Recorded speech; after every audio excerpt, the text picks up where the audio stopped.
Olá! Hoje a gente vai mergulhar na análise de uma monografia muito importante intitulada Fortalecimento das Ações de Resposta aos Desastres, Aplicações para as Regionais de Defesa Civil do Espírito Santo.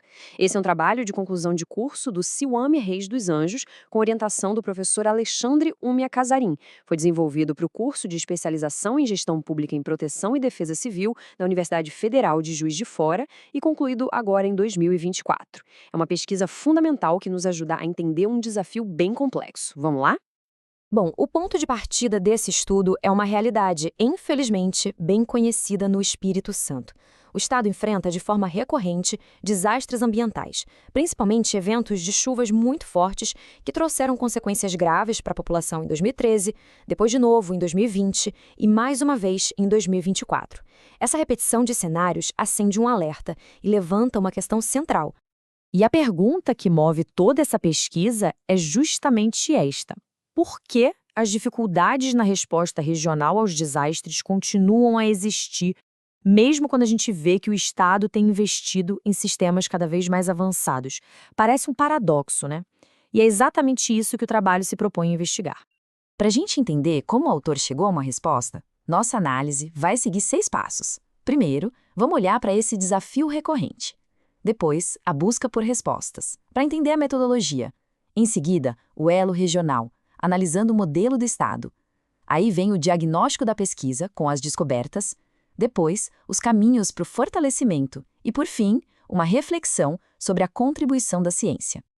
Vamos começar então pelo primeiro ponto, o desafio recorrente, dando uma olhada mais de perto nesse histórico de desastres e respostas lá no Espírito Santo.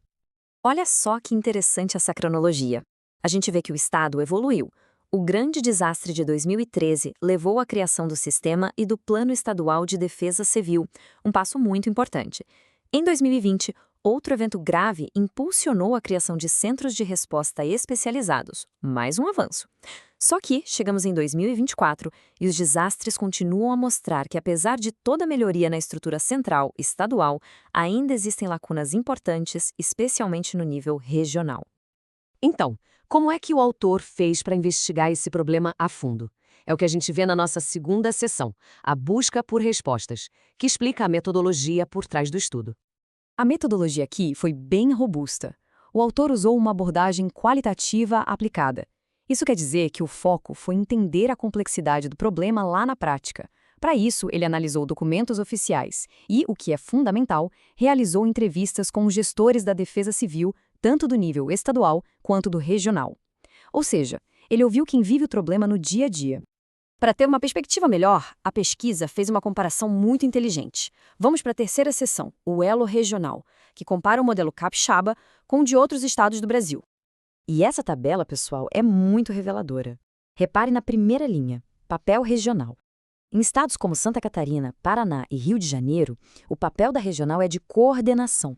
Já no Espírito Santo, a atribuição oficial é de apoio e elo. Essa diferença, que parece pequena no papel, é central para entender a dinâmica. O Espírito Santo também se diferencia por não ter centros regionais estruturados, ao contrário de Santa Catarina e Paraná. E aqui está a definição oficial do papel das chamadas regionais de proteção e defesa civil. A função principal delas é apoiar os municípios e servir como um elo de comunicação entre os órgãos municipais e o órgão estadual de defesa civil. É importante a gente guardar bem essa definição, porque é justamente aqui que a pesquisa vai encontrar o principal problema. Bom, agora a gente chega no coração da análise. Seção 4, o diagnóstico da pesquisa, que traz as principais descobertas do trabalho de campo. E essa citação do autor resume o principal achado. Vou ler. Os resultados mostraram um descompasso de expectativas e visões do papel da regional por parte dos coordenadores regionais e dos integrantes da coordenadoria estadual. Em outras palavras, o nível estadual e o nível regional não estão na mesma página. Eles têm visões diferentes sobre o que a regional deveria fazer. E esse descompasso, claro, gera problemas bem práticos. A pesquisa identificou, por exemplo, que o coordenador da região metropolitana tem um papel quase figurativo, que faltam planos regionais de resposta a desastres, que a comunicação e a memória organizacional são fracas, ou seja, o que se aprende num desastre acaba se perdendo.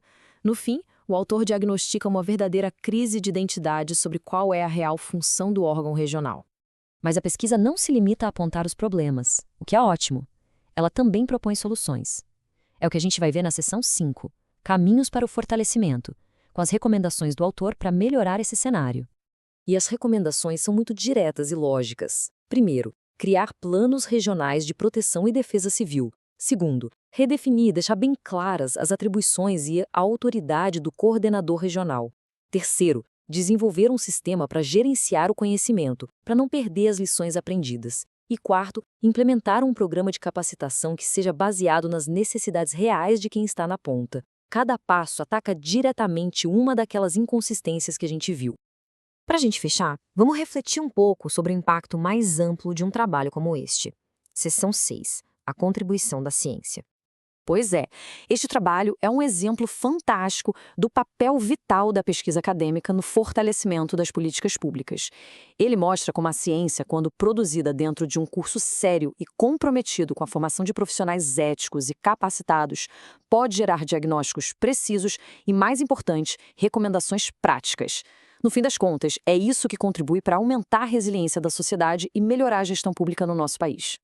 A qualidade deste trabalho realmente merece uma leitura completa. Por isso, para quem quiser ter acesso à versão completa e fiel, a gente recomenda fortemente a consulta monografia original. O link está disponível aqui na descrição. E se esta análise foi útil de alguma forma, fica o nosso convite. Siga o canal, curta este conteúdo e compartilhe com outras pessoas.